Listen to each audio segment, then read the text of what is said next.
Good evening and welcome to Who's Right. I'm Sandra McFadden and our guest tonight is Brian Schimming, who is the Vice Chair of the Republican Party of Wisconsin. Brian, we're so happy to have you here tonight. Well, it's great to be with you. I have so many questions to ask you. I don't know where to start. You know, I had Judge Prosser on the show as a guest, and I asked him, why is it so important that you get reelected as judge in this next election? And he said, you know, I'm a moderate on the bench, and I tend to vote conservative when it's necessary, and so I think that's important. And I really think he underestimated himself and his importance in this election.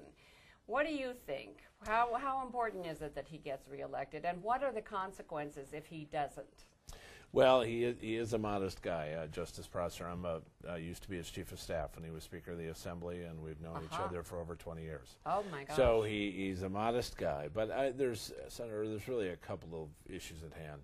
Number one, it's his judicial experience. He's been on the Supreme Court for 12 years. In fact, he was appointed originally by Governor Thompson, and then was unopposed for a 10-year term when he came up for election. And is now up for re-election. He has been on the more center-right side of the court. They always say our Supreme Court, which is 7 members, is split 4-3 and conservative, and he is certainly one of those conservatives.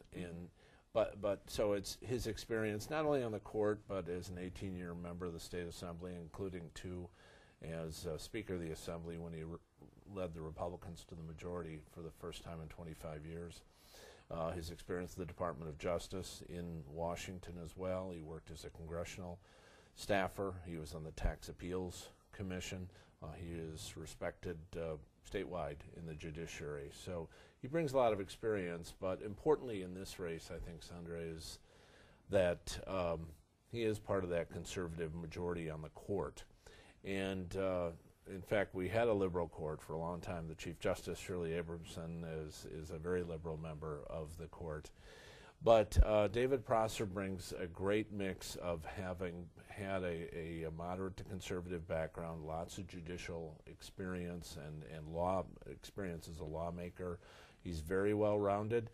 Frankly, his opponent, Joanne Kloppenberg, with all possible respect to her, does not have the breadth of experience that he does. She is an attorney, and I think is a smart lady, but her experience, frankly, is limited to one area of the law. She's essentially been an attorney for the Department of Natural Resources, their attorney at DOJ. Right. And frankly doesn't have the breadth of experience in terms of the types of cases. She's been mostly environmental law, hasn't handled criminal law, any of those other kinds. There's a vast difference in experience, and frankly there's a vast difference in philosophy. Right. And if he doesn't get elected, Brian, what are the consequences that we face in the Republican Party? The consequences of Dave Prosser not getting reelected to another 10-year, frankly, are very, very severe. Court terms are 10 years, as you know, so it's a long, long time. And the next opportunity for the court to flip back conservative will be 5 years from now. So if the conservatives lose control, for lack of a better word, of the court, it'll be 5 years before they get it back. You only need to ask former Governor Tommy Thompson what it's like to have a liberal court. Because what will happen is Republicans had such great success last November, took the governorship, took the Assembly, took the Senate. They're moving ahead on all sorts of issues. But what we don't need is a court that will be seen by the left in Madison and the State Democratic Party as a last chance gas to try to go after the governor and go after the Republican legislature. You know, Dave Prosser shows incredible independence. He judges cases not from a partisan perspective, but from a perspective of what's right and what's fair. Frankly, if Joanne Kloppenberg wins this election, that perspective will change because she has already indicated publicly her hostility to Governor Walker and to the Republican legislature, And so what we don't want is, I've been kind of saying, we don't want an auto lock. Not an auto lock like you have in your car, but an auto lock that you would have saying, you know what, whatever they're doing, I'm going to rule against it. She's indicated that's her philosophy. I don't think it's acceptable. A lot of third-party money, a lot of it from outside the state into the Greater Wisconsin Committee, amongst other places, has come in. Several $1 million has come in to help her try to unseat Dave Prosser. And she has, he offered her an opportunity, in fact, just this past Friday in a debate at the Marquette Law School, to denounce the negative ads that have come out against Dave Prosser on this case, this priest pedophile case. And the victim, in fact, the ads are so offensive that the victim in that case came out, denounced the ads, and asked her to ask the committee running them to stop running them. And Joanne Kloppenberg said no, she won't do it on behalf of the campaign. She won't do it on behalf of the victim. And you know what? When I heard that out of Joanne Kloppenberg, I said, that tells me something about the nature of that candidate. When she sees something that is patently false, the victim says it's false, the media says it's false, and yet she can't bring herself to ask that it be taken down. That told me something about her, and frankly, it told me something about her that I don't want on the Supreme Court. She knows that it's a lie, and she refuses to admit that it's a lie. Correct. She tried to say, well, publicly. Right, correct. And so what's happening now is you have all this third-party money coming in on her behalf. It has been used almost exclusively, not to promote her, but to attack David Prosser, and it has now been going on for almost 3 weeks. And so we're at the point in the campaign, to be very candid with you, where every person turning out is important. You'll probably have a huge turnout in Madison for her, and in more left-wing Madison for her.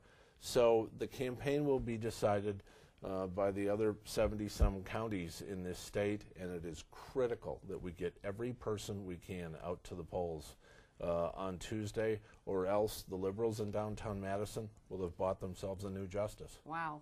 Well, we need to tell them, get out that message and let everyone know that, do you want a judge that will lie and cover up the truth against Judge Prosser for the next Supreme Court judge that's sitting on the bench? I mean, that is not something that I want to protect me in Wisconsin. That's not good.